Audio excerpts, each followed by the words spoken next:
This GeekWire podcast is brought to you by BECU. Stay tuned to the break as Brian Westbrook interviews BECU's Stacy Black for today's Money Hack, answering your most pressing financial questions, including how to track recurring subscriptions. For more money hacks, check out geekwire.com/BECU.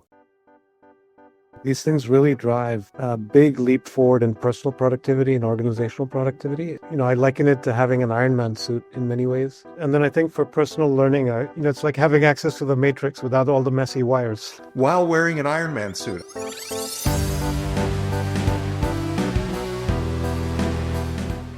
Welcome to GeekWire. From GeekWire.com in Seattle, I'm Todd Bishop. And I'm John Cook. We are coming to you from Seattle, where we get to report each day on what's happening around us in business, technology, and innovation. What happens here matters everywhere, and every week on this show, we get to talk about some of the most interesting and important stories in the news.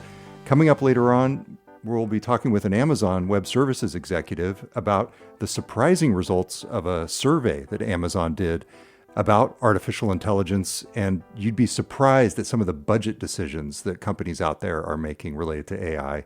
So that's coming up later on in the show. But first, John, I got to tune in to a U.S. Senate committee hearing today. We're recording on Thursday, featuring Brad Smith, Sam Altman, Ted Cruz, Maria Cantwell, and I'm sure a lot got accomplished. Well, hey, it was actually super interesting. So I wanted to play a few clips for you and the audience, and we can talk about them. First off, let's listen to Ted Cruz, who is the chairman of this committee, talking in his intro. And I want you to listen real closely, and I'll play it back if you can't hear it, because there's an aside that comes from someone up on the dais. And I don't know exactly who it is, but I can tell you who was sitting next to him and would have been within earshot of the microphone if you can hear it. So let's listen to that now.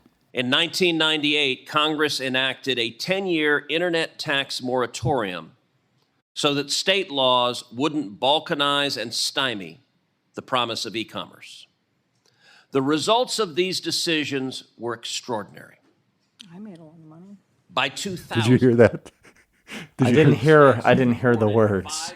Here, let me. You know what? I've got the ability inside this thing to amp up the sound. I'll do it for the listeners as well.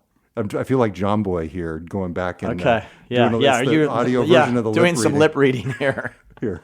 The results of these decisions were extraordinary. I made a lot of money. By 2000, the United States... Oh, I know. Now I know exactly who it is, and I know Exactly what she's referencing. I made a lot of money. Oh, I made a lot of money. Yeah, Senator Maria Cantwell. Exactly. Of Washington State. And she made a lot of money at Real Networks. Exactly. I thought that was funny. And I was just thinking in my head, like, wait a second. She knew she was going to be on a hot mic there, and maybe she was just making a joke. I don't think she was muttering that in a way that she didn't want others to hear. Maybe, I don't know. But is it that, hey, I made a lot of money, but a lot of other people got left behind? No. I think she was probably just thinking, hey, look, the reduction in regulations was a good thing, as Ted Cruz is trying to say there. I mean, I don't know. Maybe that was just a little bit of a bipartisan concession there from a tech industry veteran. That's the way I took it. But it was also, maybe it was something that she just muttered to herself and she didn't think was going to be picked up on the mic. I don't know.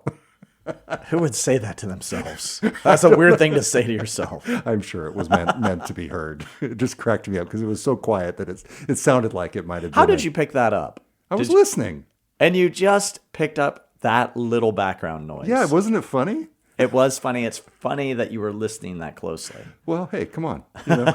All right. I guess that's your job. So the big picture of this hearing was competitiveness with China and AI. And it's a very nuanced thing because on the one hand, the U.S. wants U.S. technology to get out into the world because you want U.S. AI standards to be pervasive. You want U.S. AI technologies to be used throughout the world. And one of the examples that was used was the way that Huawei, the Chinese telecom company, was able to get into the fundamental infrastructure of a lot of countries around the world because they were more aggressive on pricing and other strategies to just get out there. And this was cited as a cautionary tale. And now you've got this whole trade war happening and issues of export controls with the U.S. And so on a more substantive note, here's what Senator Cantwell had to say about that. I want to be clear. Export controls are not a trade strategy. They are not a back pocket issue that the President of the United States whips out in trade negotiations. We are going to move fast because we are going to set standards. I believe those standards should be encouraging very broad distribution of U.S. manufactured and made AI chips and technology, and that we're asking our partners overseas to comply with the rules that we establish, things like making sure that there is no circumvention of the supply that somehow gets into China's hands, making sure that we have access and making sure that we can verify on that, and also making sure that U.S. data companies and cloud-based companies are allowed to be in that market. Microsoft President Brad Smith also spoke at this, and I pulled a clip that sort of gives you a sense for what he had to say. Ultimately, I think people who take the time, if they take the time to watch or read about this hearing, may wonder, what is this all about? What are we at this table trying to do? What do these two letters AI really mean to them? Are we who are working in this industry trying to build machines that are better than people? Or are we trying to build machines that will help people become better? Emphatically, it is and needs to be the latter. So that's Brad Smith offering He his... does summarize things very clearly and very well. I don't know if does. he has a great speechwriter or it's just him. It's just him. Yeah. I will say, I noticed very early in covering Brad Smith at Microsoft, back when he was just the general counsel, that he was speaking without notes. And he continues to do that to this day. And It's impressive. He must have a photographic memory of some sort. But my favorite moment was when Senator John Fetterman of Pennsylvania questioned Sam Altman of OpenAI. Okay. And we will hear that right after this. I'm Brian Westbrook with GeekWire Studios. On this episode of Money Hacks presented by BECU, we chat with Stacy Black, BECU lead financial educator, and answer your financial questions. Stacy, one of the questions that came up is managing miscellaneous expenses.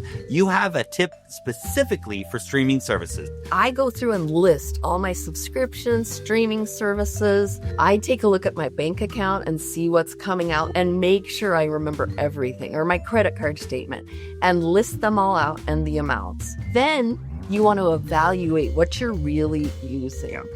I'm not using all of the streaming services, and in fact, I forgot about one that I signed up for, right? So this is going to give us a clear accounting of what we have and what we're using. This is a great idea to save money on those miscellaneous expenses. We'll also talk about living paycheck to paycheck, how to buy a home, and whether your financial plan is working for you.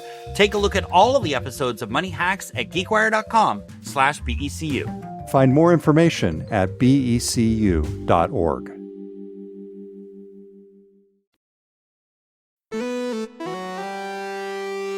So I'm going to play a little bit of an extended clip of this. So stick with me. There are some good moments in here. You know, one of the perks of being a senator is that, for me anyway, I get an opportunity to meet people that have led much more impressive kinds of jobs or careers that I've led. And now, Mr. Altman. Now, I'm going to count this as a highlight recently. I know the work that you've done, and you're really one of the people that are moving AI. And now it's an opportunity. I was excited to meet you. And now people ask me, it's like, if you're going to talk about AI, and now I get to ask you. I mean, like the expert. Some people are worried about AI or whatever, and I'm like, what about the singularity? So, the people like that, if you would address that, please. Thank you, Senator, for the kind words and for normalizing hoodies in more spaces. I'd love to see that.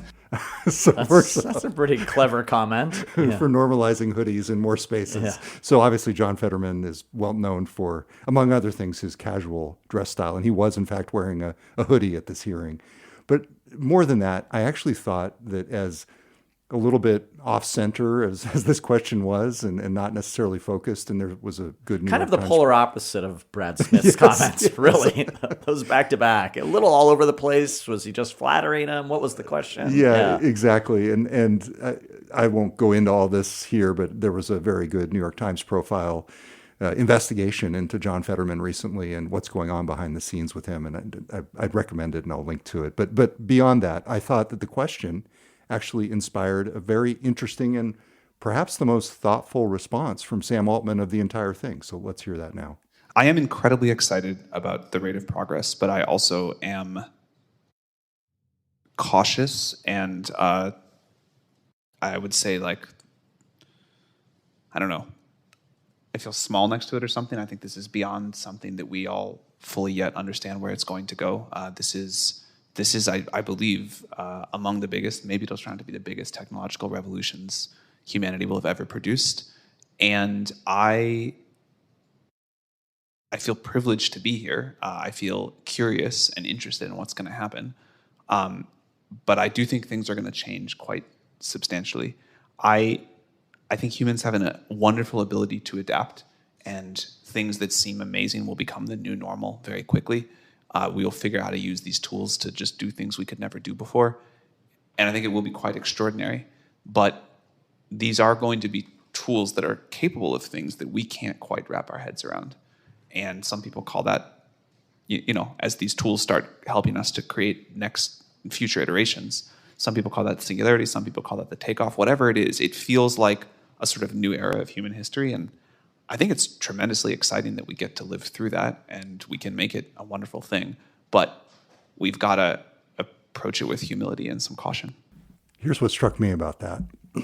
I think the premise of a lot of these questions at hearings like this and the whole notion of the tech industry writ large is that these companies have historically been in control of the outcomes, of the outputs and the outcomes and the products that they put out into the world. And when I hear things like that, and certainly it's not the first time Sam Altman has talked like that, but wow, AI is something totally different. It's like this beast that is being put out into the world. And I think my takeaway from what he just said is that, hopefully it's a friendly beast. That's sort of where I go with that. And now, Todd, I know you're like the number one believer on AI in terms of how you're incorporating it into your own life and job. But could there be a component of this that it doesn't materialize the way all these people are saying? In what way? That it's not as big of a deal at the end of the day. Potentially. And that, remember that Facebook, what did they change their name to? Meta.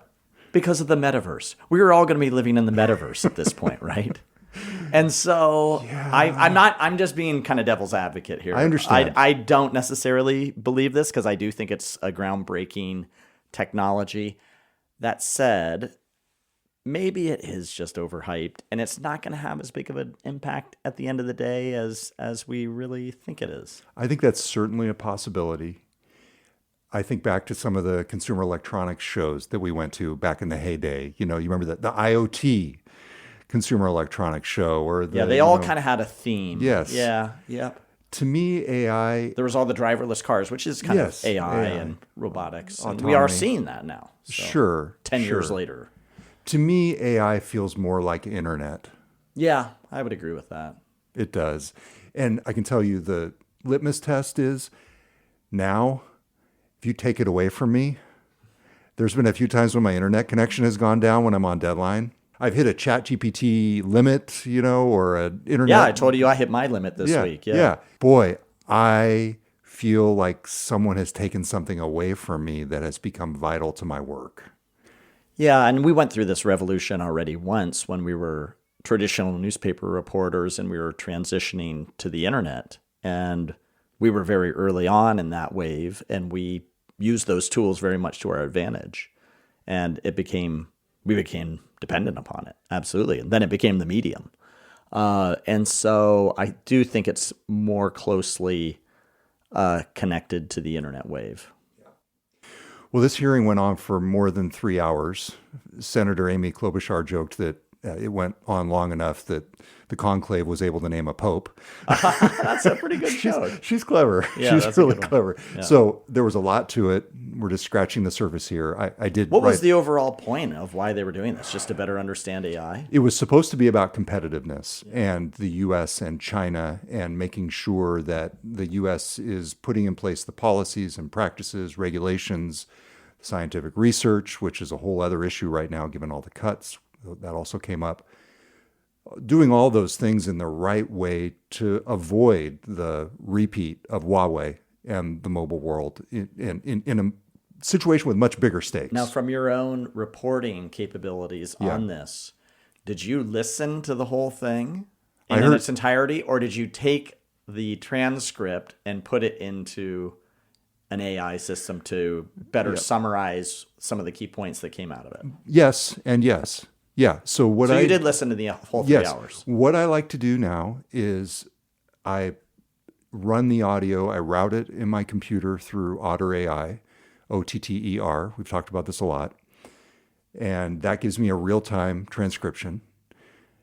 Sometimes that real-time transcription can be a little bit choppy when you do it that way. So I also simultaneously put Audacity on in the background and have a second backup recording. But I'm listening as well as this is going. If there's a quick social post, that allows me to just grab the quote. I've heard it. I can see it's there. I did that today on LinkedIn. But then I export the PDF after I'm done. And to me, the most powerful way to do this is when you have the full knowledge of what's going on. So you can immediately fact check and know whether because you've listened to the entire session. And I say, I just sort of ask the AI for thoughts, like ChatGPT, what do you think was the most important thing here? And sometimes it'll shape my understanding. Sometimes I'll go, that's not right. What about this? And, just sort of have a conversation with the transcript to figure out where I can go. And, that's sort of how I do it. So after listening to 3+ hours of this, did you walk away thinking that the U.S. is in a decent position in terms of its competitiveness related to AI? No, because all they were doing here was the spade work to uncover the weeds, and the weeds are still there. I mean, there was no real that we shall do this. It was, this is the issue and we should do this. And I think until you see actual concrete action, it's just all talk. And to the point of some of the things Brad Smith was talking about, a lot of this is in the realm of executive order now, and the things that President Trump can do in terms of export controls. And to be clear, the export controls that Microsoft has asked the Trump administration to loosen now were actually put into place in the Biden administration in some of the waning days. And they might have had some unintended consequences of Microsoft not being able to do things in certain countries that would normally just be things you do with allies, because of some of the things that the Biden administration did. Well, as soon as he finds out that Biden did it, I'm sure he'll roll it back. Yeah, there you go. It's the way to get things done, right? Exactly. Quick update since we recorded. The Trump administration now says it plans to scrap the so-called AI diffusion rule before it kicks in on May 15th. This was the Biden-era policy that we discussed that limited advanced chip exports, not just to China, but even to some U.S. allies. As we guessed, it's going to be axed. Microsoft, NVIDIA, and others had pushed back on it, and the Trump administration says that it will now instead roll out a simpler system that's based on one-on-one deals with countries like the UAE and Saudi Arabia.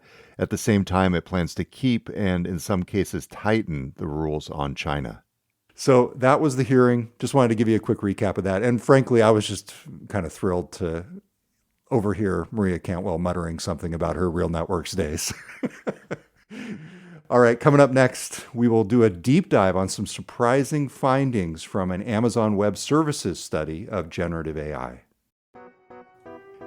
AI is moving fast. Are we keeping up?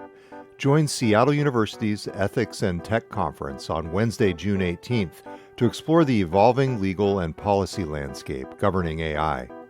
Register at seattleu.edu/ethics. That's Seattle University's Ethics and Tech Conference, June 18th, seattleu.edu/ethics.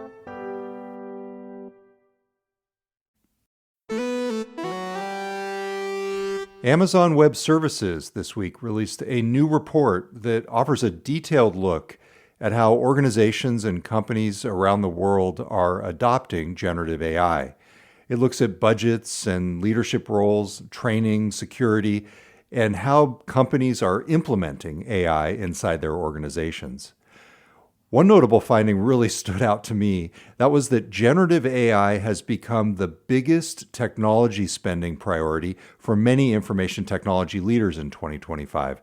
For some of them, that's even ahead of cybersecurity as a budget priority. The report was based on a global survey of nearly 4,000 senior IT decision makers across 9 countries. It was commissioned by AWS. I spoke with Rahul Pathak. He is AWS Vice President of Data and AI Go-to-Market, and he gave me his take on the findings and what's happening with AI inside companies from his observations. Let's start with his overview of the findings from the report.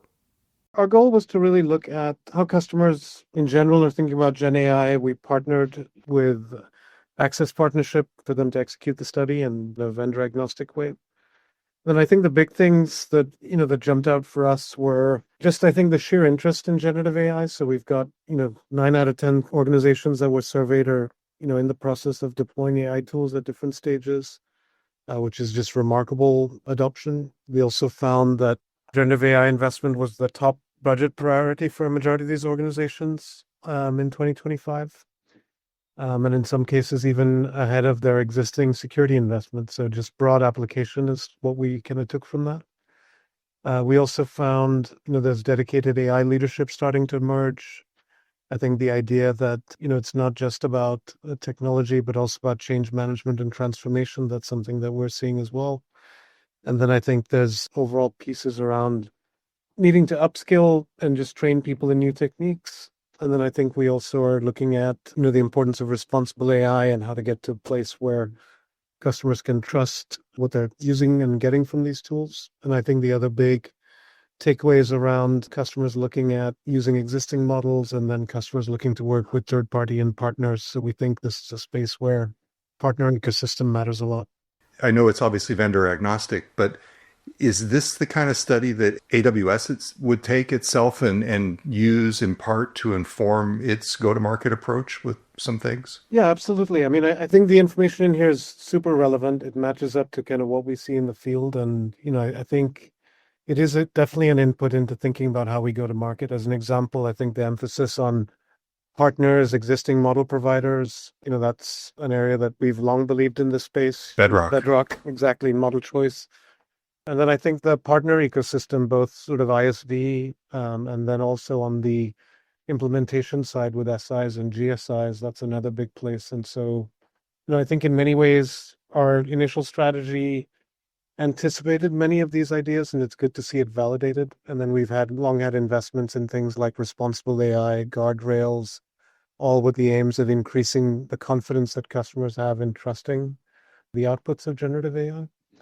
And I think the other piece that's somewhat validating is that we always expected adoption to be high, but 9 out of 10 is, that's remarkable in terms of customers leaning in. And, it just speaks to just how important a transformation this really is for customers and how pervasive it's going to be.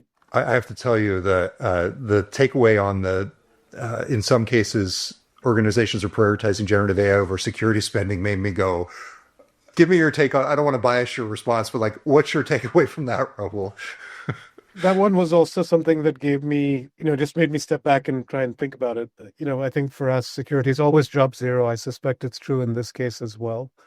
What I take it as, the results indicate this is a top investment priority, suggesting sort of a big breadth of opportunity to apply AI across the organization. It was not, to me, a statement that we think AI is more important than security. That's not what I took away from it. I think it's more kind of where they see the budget priority as opposed to kind of the strategic nature of it. And I think even within generative AI, we see, correctly customers thinking about what is the data security? How do I know that the right people are accessing the right models? How do I make sure I'm managing my spend effectively? And then responsible AI is a big part of that. So that's bundled in. So I suspect security remains a top priority, and people are looking to invest a ton in generative AI. And I don't think the survey suggested any reduction on the security investment. So I took it more as with a breadth and pervasiveness type of idea.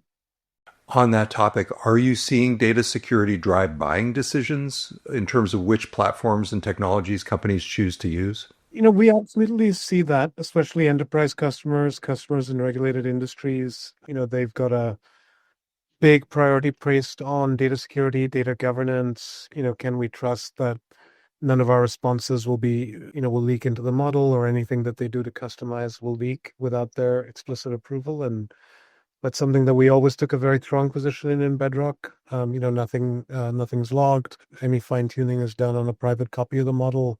Nothing leaves the customer VPC. So that absolutely has helped in discussions with sensitive customers. Tell me more about this chief AI officer model. And I realize that it may not necessarily have that title, but I think it's a good proxy for the trend. Are you seeing that in what you're getting from customers you talk to? And what did the study say? So the study absolutely saw that. I think we saw 60% had appointed dedicated AI leadership in order to drive that.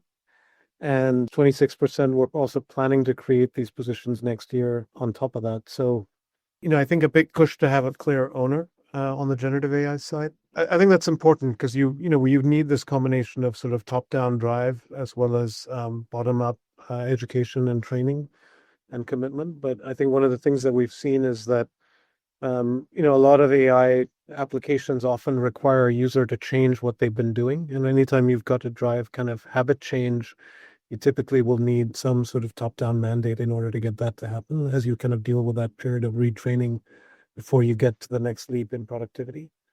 And so I think that dedicated focus has been important. And then I think similarly, having it high up in the organization provides C-level visibility into that. And I think a lot of CEOs are getting asked by their boards about kind of what is their strategy for applying generative AI and how are they gaining leverage. And so I think what we're seeing in the field is consistent with what the survey results are showing here. It's funny, I've noticed this thing on LinkedIn where you've got these CEOs who are going public. I think, was it the CEO of Shopify? And I saw Aaron Levy from Box. They're going out there and saying, like, this is how I'm using it day to day. And every single person in our organization needs to be. It seems like that's driving the trend as well. There is so much interest, so much adoption. My read of it is leaders are sending the message to their companies that it's not optional. And, one of the things that I talk about with my teams as well is just the importance of building it into our daily workflows. Like many of us got to where we are, we're pretty good at how we do work day to day. But these new tools are an unlock once you get through that initial period of retraining yourself. And I think providing that air cover at the top is important for folks. And I think ultimately teams model the behavior of their leaders. And I think if you want to take the company in an AI first direction, it's important to show up and demonstrate. AI is rapidly being adopted, right? I think the fact that 9 out of 10 folks are looking at this actively and putting it into play, you can't afford to wait around. And one of the things I talk to customers about is, if you're not leaning in today, you're going to be left behind. We're not good at understanding exponential change. This is real. This is being adopted pervasively. And, if you're not doing it, peers in your industry probably are. And so you've kind of got to get in there and get going. The other thing I'd say is that, you've got to really think about what are your business objectives? How do you make sure you're, putting this to work in a way that will drive business outcomes that you care about? And then the third thing I'd say is, don't go this alone. Work with partners, work with Bedrock that gives you a choice of models, work with other model providers, work with folks that can help you put this to work. You don't have to go it alone. What would you say, just to play devil's advocate, to the skeptics who might say, oh, of course, Amazon and other big tech vendors are going to say, everybody's got to get in the game with this AI thing because, it's in their interest. Like, what would you respond to if somebody said that? I would say two things. I'd say one is, look, I would point them to the survey, these almost 4,000 people that, that we didn't survey, other people surveyed and asked them what they were doing. So it's not just us saying it, the survey is actually other people saying it. And so listen to them if you don't, if you believe that we're obviously incented to give you one version of the story. And the second thing I'd say is, look, you should try it and see for yourself. Like these things really drive a big leap forward in personal productivity and organizational productivity. It's, I liken it to having an Iron Man suit in many ways. I think it's just something that will drive real results. And so look at what your peers are saying and then try it out. Well, you're preaching to the choir, just so you know. That was very much a devil's advocate question. I internally, I talk so much about the efficiencies that I'm getting that I have to be careful because people have started tuning out. Okay, fair enough. No, I mean, I'm curious as as a journalist, how you think about it. I'm sure it's a big time saver and time to draft shrinker and all of those things. It's my ever-present sounding board. So I'll say, help me brainstorm interview questions. I'll get the interview auto-transcribed. I'll upload it. I'll say, how'd I do? I'll ask for feedback on my performance in the interview. Or I'll say, what were your key takeaways? I'm thinking about this headline. I'm careful to not have it draft something for me from whole cloth yet. But I'm constantly saying, I'm doing this. Can you improve this? And then I get to the end and I have it right. The SEO headline, the WordPress tags, that's like low level stuff I should not be spending my time on. That's great. Yeah, I think it's a huge force multiplier. And then I think for personal learning, I sort of have likened it to, it's like having access to the matrix without all the messy wires. Like you can really learn anything you want. It's kind of remarkable to have all of human knowledge, basically, a prompt away is pretty wild. While wearing an Iron Man suit. I love how you're mixing the two genres. Yeah, that's true. Until I like my movies. Yeah. I don't know if you saw what I did 2 weeks ago when the shareholder letter came out from Andy. I took he's done 4 or 5, however many he's done. I took his 4 shareholder letters and I asked Nova. I figured, hey, if I'm going to go to any AI engine, it's got to be Nova. Give me an analysis of how the tone has changed, how his focus has changed. And then I did have it compare it to Jeff's last shareholder letter as CEO. And that was more of a parlor trick in some ways because I was kind of cheating and not having to actually cover it. Just turn it over to the AI. Yeah. But it did pretty well. Yeah, no, I saw that piece, and it was a nice take on using Nova to critique Andy. I was like, no, well played. Rahul Pathak is AWS Vice President of Data and AI Go-to-Market. See the show notes for our coverage of the study and a link to the full report. Thanks for listening. I'm GeekWire co-founder Todd Bishop. We'll be back next week with a new episode of the GeekWire Podcast.